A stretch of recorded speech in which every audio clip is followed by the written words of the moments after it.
Uqwa dan Kalimah binti Miqdad. Itu di antara kalangan sahabat perempuan yang pandai menulis dan pandai membaca. Ini pengarang ini ambil berdasarkan daripada kitab Futuhul Buldan, kitab Sirah. Itu pengarangnya nama Al-Badri. Itu disebut itu. Habis itu. Satu, Aisyah belajar dan menuntut ilmu dengan Nabi. Disebabkan Aisyah berkahwin dengan Nabi. Jadi yang kedua dia sebut hasil daripada itu hikmah daripada poligami Nabi SAW. Adakah Nabi ini kahwin kerana ada orientalis menyebut bahawa Nabi kahwin ramai ini kerana nafsu. Nikah orang berbelan kan? Meletak kerana nafsu kerana apa? Itu orang orientalis sebut. Jadi ulama-ulama Islam, ulama sejarah setarikh nak counter balik, nak jawapan yang mengatakan hikmah daripada Nabi berpoligami. Kita kena ingat setiap perlakuan yang berlaku kepada diri Nabi itu semuanya disusun diatur oleh Allah. Bukan Nabi pandai-pandai tu. Apa yang dia lagi tidak? Apa yang dia lagi tidak? Tentu balik kan? Sepadan. Akan dia Allah boleh macam dia ni. Apa balik tak boleh begitu. Tentu balik daftar di mahkamah. Didenda 1,000. Lepas tu dapat daftar sah untung dia. Buat sini bayar tak ikut kursi dia punya macam kan? Tak apalah. Tulis di wasilah. Baik, hikmah daripada poligami Rasulullah SAW. Apa hikmah? Kenapa Allah membolehkan, Allah menyuruh Nabi untuk berpoligami? Baik. Poligami yang dilakukan oleh Rasulullah SAW adalah kehendak Allah SWT. Itu pengarang kita berilah dari itu awal. Yang dibolehkan dengan mempertimbangkan maslahat agama dan strategi dakwah. Itu tujuannya. Salah satu daripadanya adalah kerana untuk maslahat agama, untuk kebaikan agama dan strategi Nabi untuk menyampaikan dakwah Islam. Kita kalau ada matlamat itu boleh lah. Kalau ada matlamat itu, ini siapa ni? Yang nak saya ni? Tak berlawan? Tak boleh. Tak berlawan boleh. Sebab itu yang Nabi buat. Jadi dia kata dengan berpoligami, hubungan antara Rasulullah SAW dengan kabilah-kabilah Arab menjadi semakin terang. Sebab Nabi kahwin dia Arab ni, dia ada kabilah-kabilah yang berbagai. Bangsa Arab, tapi keturunan masing-masing. Kita lah, dia ada sebut dulu. Di Malaysia ni semua Melayu, tapi ada Melayu yang Siam. Itu dia panggil suku lah, suku. Ni Melayu ni Melayu Siam. Dan dekat sini tu banyak orang Bertani lah. Dan dekat sini orang Bertani. Belah sama pun ada juga tadi. Sebab tu dia cakap bunyi mo, apa-apa. Belah Johor ada Jawa. Belah Johor ada Jawa, ada Bugis dan sebagainya. Itu maknanya bila Nabi berkahwin, untuk kita mudah faham tu. Bila Nabi berkahwin banyak, Nabi berpoligami itu adalah salah satunya untuk nak mengeratkan, nak mudah tarik masyarakat itu untuk menerima Islam. Bila Nabi kahwin dengan suku bangsa ni, jadi secara tidak langsungnya masyarakat itu boleh terima Nabi. Bila boleh terima Nabi, mudah untuk Nabi nak menjalankan dakwah. Begitu.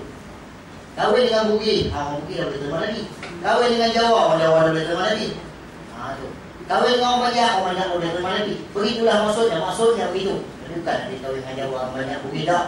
Jawa banyak Bugis tak ada juga. Nanti faham kata Nabi kahwin dengan Jawa, banyak Bugis tak ada. Nak bagi faham cerita dia tu.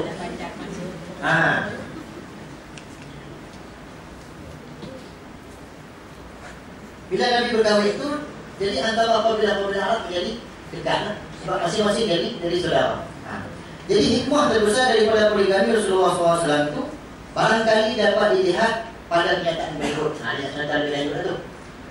Dia kata para sahabat lelaki memiliki kesempatan yang sangat besar untuk mempelajari agama Islam daripada Rasulullah SAW. Ialah sebab Nabi lelaki. Orang lelaki, sahabat-sahabat lelaki mudah untuk berjumpa dengan Nabi. Apa masalah jumpa ke dengan Nabi? Apa masalah jumpa ke dengan Nabi? Jadi, sedangkan para sahabat perempuan kerana perbezaan fitrah lainness, mereka perbezaan fitrah mereka dengan kaum lelaki memiliki kesempatan yang lebih kecil untuk berkumpul bersama baginda. Jadi peluang untuk nak jumpa dengan Nabi, nak pergi terus jumpa Nabi susah sikit. Sebab dia sikit lain pintina. Jadi oleh sebab keterbatasan kaum perempuan ini kemudian dijambatani, dihalangilah, dijabatani oleh isteri-isteri Nabi, bukan dihalangi, dihubungi. Maksudnya dengan Nabi kahwin ramai tu, Nabi isteri-isteri Nabi itu Mereka lah yang memindah pengetahuan dari Rasulullah SAW. Jadi sahabat-sahabat perempuan, bila Nabi, salah satu daripada hikmah Nabi poligami itu, bila Nabi ada isteri banyak, bila orang perempuan ada masalah, nak jumpa Nabi susah. Kadang-kadang Nabi tak ada, kadang Nabi di masjid. Orang perempuan nak masuk masjid tak boleh, kadang-kadang ada masalah, tak boleh masuk. Jadi terus jumpa dengan isteri-isteri Nabi. Yang ramai itu jumpa lah mana-mana satu yang masa muda. Sebab kadang-kadang kita ni, sifat sikap lalu kita ni, kadang-kadang kita rasa ada malu lah jumpa dia.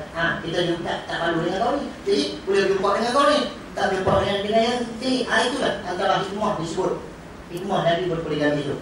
Apa saja berhubung dengan hukum Islam syariat, maka berjumpa ramai sahabat-sahabat perempuan ini berjumpa dengan Nabi, dengan isteri Nabi. Dengan itu dia kata isteri Nabi berfungsi sebagai duta Rasulullah SAW. Sebagai duta untuk menyampaikan. Duta ni kita tak tahu duta ni Masya Sanda je duta apa tak? Duta produk kalau ni lah. Duta produk SK2 lah. Macam-macam lah, tak apa lah. Nampaknya duta itu orang yang nak memperkenalkan Islam kepada masyarakat. Jadi kalau adik orang macam kita ni beli duta, saya pasang SK2 orang tak beli. Seperti tuan nak beli. Tak kenal orang tu. Kalau ambil Masya Sanda ke, ambil Janazin ke, tak apa lah. Jadi untuk nak mempromosikan Islam itu. Jadi Nabi itu di antara hikmah Nabi disebut hikmah Nabi. Apa boleh? Baik. Kepada segenap kaum dia kata itu kepada segenap kaum perempuan di dunia. Bukan cakap Mekah saja di Madinah dan di dunia, tapi di dunia saja. Mereka yang melebarkan selok belok kehidupan pribadi Rasulullah SAW sehingga wahyu yang diterima oleh Rasulullah seakan-akan terus abadi dan tidak terus. Yalah soal masalah duduk rumah tangga kan.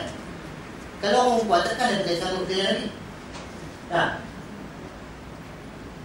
Saya ingat kalau ada masalah-masalah pun tak, masalah-masalah yang agak sulit dan tersembunyi, mungkin perempuan tak tengok tengah saya kena bicara kita zahir pun yang pasal lebih mudah kan, sebab lebih senang kita tak ada pasal malu. Dan begitu juga berlaku pada masyarakat Arab ketika itu. Jadi isteri-isteri Nabi ni dah orang tak cerita. Dia tanya Nabi tidur dengan Aisyah macam mana? Dia Aisyah cerita. Sebab nak ambil sunnah tu, cara Nabi bergaul dengan isteri-isteri. Kita tak ada hal lah, buka-buka tutup pintu tu tak ada apa lah. Bulan tu pada orang masyarakat lah. Nah, kalau kita tadi pada masyarakat semua bulan ni kan, nanti kita ada dialog antara Nabi dengan Aisyah. Nabi sebut kat Aisyah, Nabi kata dia akan esok di padang Aisyah semua bukan tanya bulan. Lepas tu Aisyah kata, habis bakat tak ada tengok kan? Tak bakat tengok kan kawan dia bunyi, ada hak lampu, ada hak dayut sebagainya. Kan? Nabi jawab, Nabi kata Aisyah, pada masa itu tak ada siapa yang ada tengok hak aku kan. Hak kawan yang empat, hak kawan yang empat, tak ada siapa yang tengok kan. Semua masing-masing sibuk nak tunggu perbicaraan Allah depan. Masing-masing kalang kabut. Keranjang kan serupa dia. Tak nak dapat. Tapi lah ni tengah keranjang tak tahu ya. Orang tengok semua. Kalau lah ni tengah tak tahu, orang tengok semua.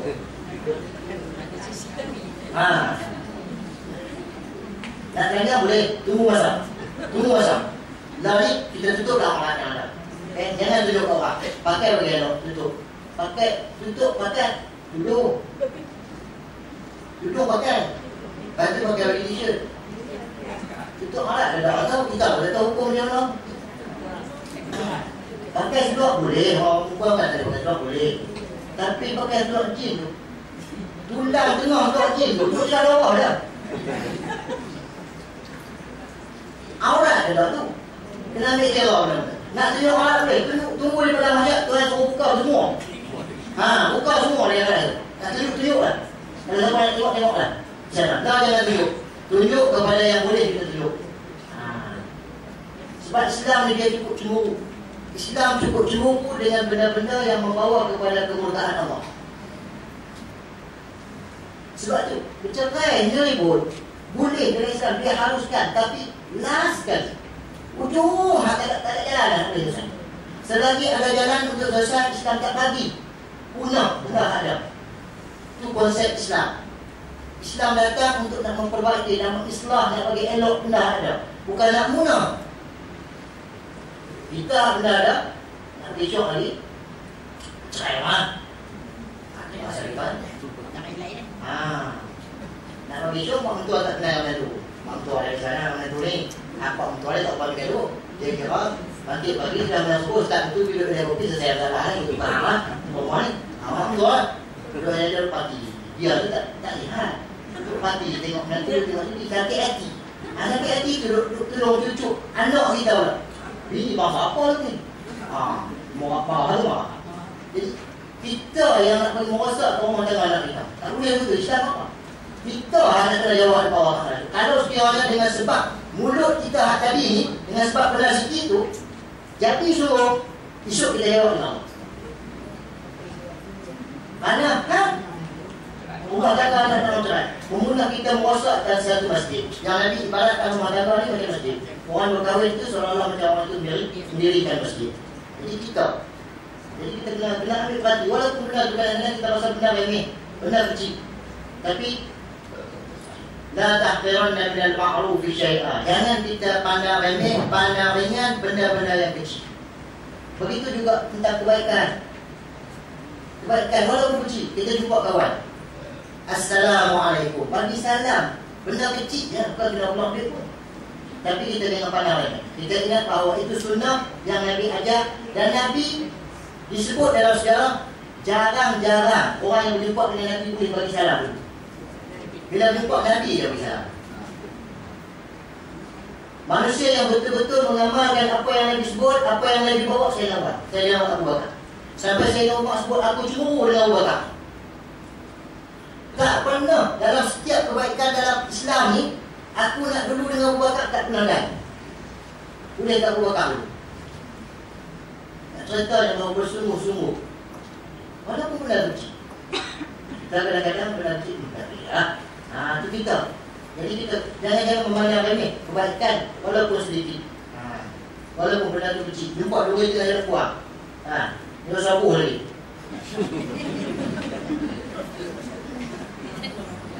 Sebab kita dinampak oleh nafsu. Cuma lah ni kita bawa sikit. Kalau berbanding dengan dulu, satu ketika, ni kita tahu ni kita tahu. Satu ketika, bila ketika Nabi sebelum Nabi berhijrah tu, masyarakat Arab ketika di Mekah tu fikir macam mana, apa nak buat dengan Muhammad. Sebab Muhammad dia mengganggu. Muhammad kata Tuhan dia Allah.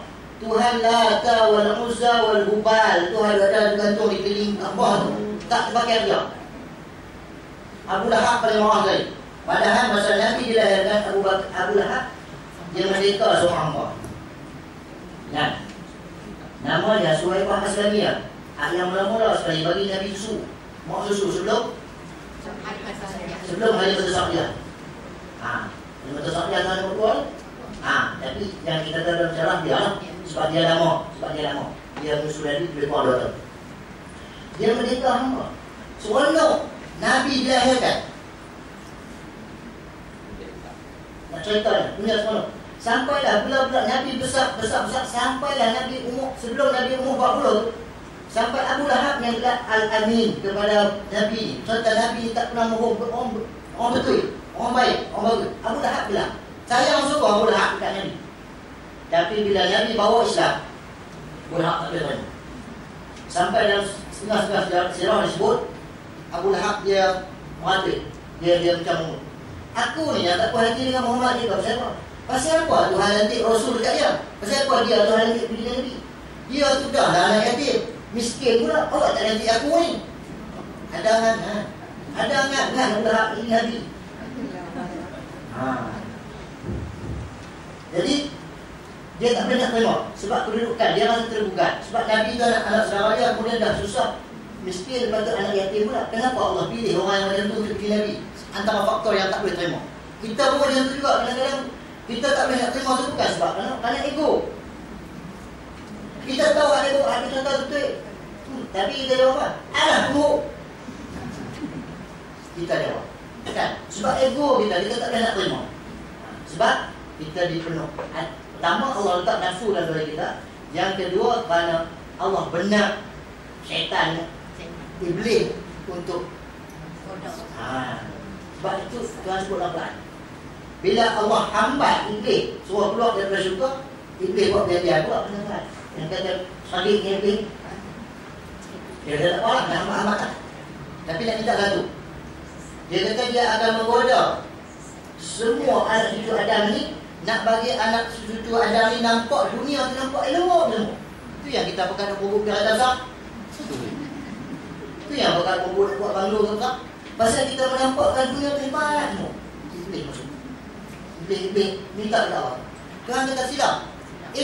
Tapi dia jawab illa ibadat as-solihin. Melainkan hamba-hamba engkau yang soleh aku tak payah buat apa.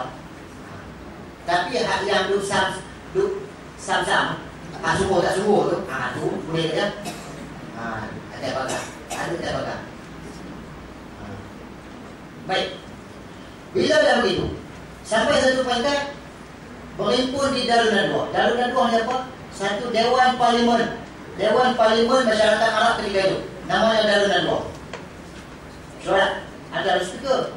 Speaker kemudian ada expo pula di kalangan tu. Ada di kalangan expo tu ni portfolio ni berjalan.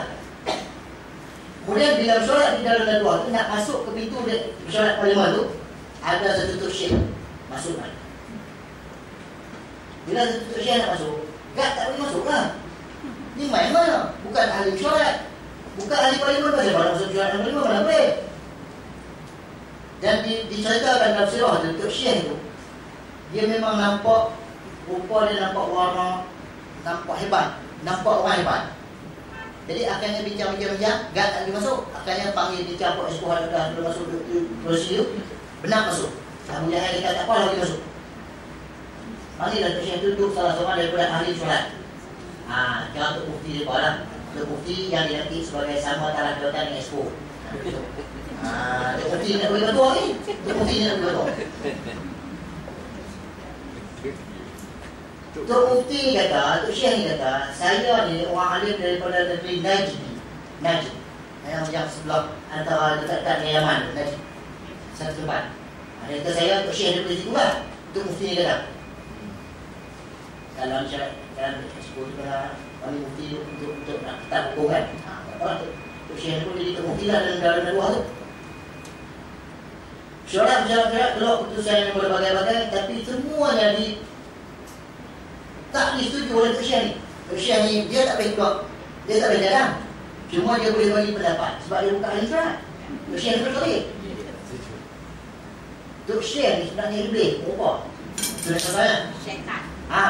Iblis apa? Apa semua, memang iblis semua. Bukan kata iblis hak orang apa ni iblis tak. Memang iblis semua dia merupa diri Tok Syekh, dia masuk duduk dalam mesyuarat Darun Nadwa tu untuk nak buat keputusan apa yang nak buat kepada Nabi Muhammad ni. Jadi berbagai-bagai lah bincang expo. Bincang macam-macam lah. Ada pandangan ni. Ada kata kita kurung Muhammad Allah macam ni pula kita kenal kata ekonomi dan sebagainya. Terus saya kata tak boleh tuan-tuan. Pandangan tuan, cadangan tuan-tuan tu nampak. Lagu lepas ni kalau Muhammad lepas lah Muhammad. Jadi ada alasan. Sebab dia memang dia nak musuh. Akhirnya speaker yang jadi speaker Abu Jahal. Abu Jahal kata tak boleh jadi. Akhirnya panggil Abu Lahab. Abu Lahab main keluar jadi speaker. Sebab dia speaker, dia tak boleh cadang. Kan? Mana boleh pengurusi bagi cadangan? Abu Lahab main jadi sebab aku jadi speaker. Dia nak turun dekat dia jadi expo. Kenapa? Abu Lahab turun Abu Jahal dekat. Dia kata tuan-tuan, kalau dah semua ada dalam pokok, hamba tak hati, tak apa lah. Saya ambil satu cadangan. Keputusannya kita himpun semua pemuda-pemuda yang hebat-hebat dan kepala-kepala perang daripada setiap suku-suku kaum tu, yang ada suku bangsa Arab yang ada di Mekah tu, setiap satu kaum satu orang yang ada dekat. Nak buat macam mana? Malam ni berhimpun keliling rumah Muhammad, pakat tetap seorang sekali. Nak bunuh lah. Keputusannya bunuh Nabi. Kemudian dengan cara tetap seorang sekali. Sebab lepas tu ada orang yang tanya, ada eksplorer tanya. Lepas itu nanti macam mana? Sebab dia masyarakat Arab, walaupun sebelum Islam dia akan kenal dia, kena bayar bunuh, kena bunuh mereka, dia panggil dia. Takut nak kena dia kan.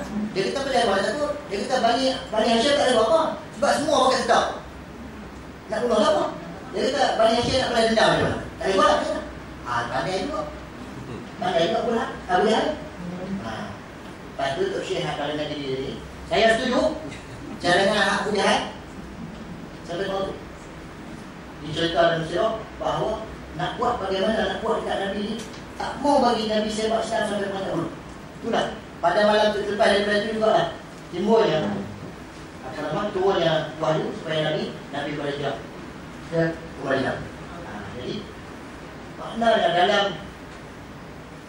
proses untuk nak mengembang Islam ni, kalau kita baca sirah baru kita tahu betapa tahu kita ni yang masa syukur kita ni, masa kita ni Islam bahasa kasar ni kita ni Islam yang ni Islam yang mana? Sebab tu kuat kita Islam, banyak main kepok kita pun Islam, lepas tu kepok kita pesoh kita dapat kita pun main Islam juga. Kita panggil Islam yang mana? Sebab itu kita tak tahu nilai, kita tak ada nilai Islam yang ada pada kita. Kita buat main-main je. Sebab senang sangat. Malam-malam main Islam, tu pun bang tengah kanan, umat tengah kiri. Besar dia orang lebih. Sebab penghayatan kita tak ada, kita tak tahu nilai bahawa benda tu kita dapat dengan terlalu mudah. Macam senang je kita buat misal anak-anak kita ni. Tu dengan Tok Puan dulu munggah. Munggah tanah ni sampai kena belah hantu raya. Tu munggah. Nak ambil otak banyak. Mainkan anak cucu punya muda, jual ikut dan gitu ya. Sebab apa? Sebab tak tahu nilai, tak tahu nikmat. Tapi masa tu dengan Tok Puan kita dulu, dia tak jual. Orang tak beli, dia tak boleh. Dia tahu penat lelah dia nak dapat benda tu. Begitu juga berlaku mereka. Sebab terlalu mudah. Bila sebut Melayu Islam, sebut Melayu Islam, sinonim dah Melayu dengan Islam. Jarang ada Melayu orang Kristian. Yang ada lah, tapi jarang ada. Jarang ada Melayu Muslim dulu. Ada juga. Tidak banyak lah. Sebab kita dapat benda tu dengan mudah. Sebab itu sahabat-sahabat di zaman Nabi, bila dia Islam, dia pegang sungguh. Sebab dia tahu benda nak dapat hidayah tu satu benda yang cukup susah. Sebab hidayah tu hak Allah. Sampai ketika mana Abu Talib mati, Nabi melengung. Sebab Abu Talib dia orang yang cukup kuat untuk nak bela Nabi, bela Islam. Cuma Abu Talib katakan Nabi, anak dakwah Islam, dakwah lah, tapi hanya nak suruh hukum Islam. Dia tak boleh nak terima. Tak boleh nak terima sebab apa? Kerana ego tadi. Kerana ego. Sebab dia pun termasuk di kalangan ahli ekspor dan nubuah juga. Tapi oleh sebab dia menyokong Nabi, maka dia tak dijemput dalam masyarakat. dia dibuang kan? Tak boleh. Sebab Abu Talib tak boleh dibeli. Tak boleh dibeli dengan harga nilai orang lain. Jadi sebab Abu Talib walaupun dia bukan Islam, tapi dia sokong Nabi. Maka dia dilucutkan lah daripada dia ekspor. Bila Abu Talib mati, Nabi menunggu. Nabi fikir, macam mana? Apa akan berlaku pada Abu Talib? Akhirnya turun ayat, innaka la tahdi man ahbabta walakin Allah yahdi man yasha. Tuhan nak counter balik. Nampakkan Nabi sedih lah. Masalah soal hidayah ni bukan kerjaan aku, kata Allah, kerja aku. Hidayah tu aku punya. Aku boleh bagi dekat siapa yang aku nak bagi. Innaka sesungguhnya engkau wahai Muhammad la tahdi man ahbabta. Engkau tak boleh bagi hidayah kepada siapa yang engkau sayang, engkau suka. Walakin Allah yahdi man yasha. Tetapi hidayah itu adalah kepunyaan Allah. Allah boleh bagi kepada siapa yang Allah nak. Jadi Nabi kita masuk doa banyak. Boleh dah ni. Kita tengok sirah sebelum-sebelum. Isteri kepada Nabi Nuh juga tak boleh mana Nabi Nuh. Berapa lama Nabi Nuh? Nabi Nuh berdakwah. Isteri dengan anak tak boleh mana.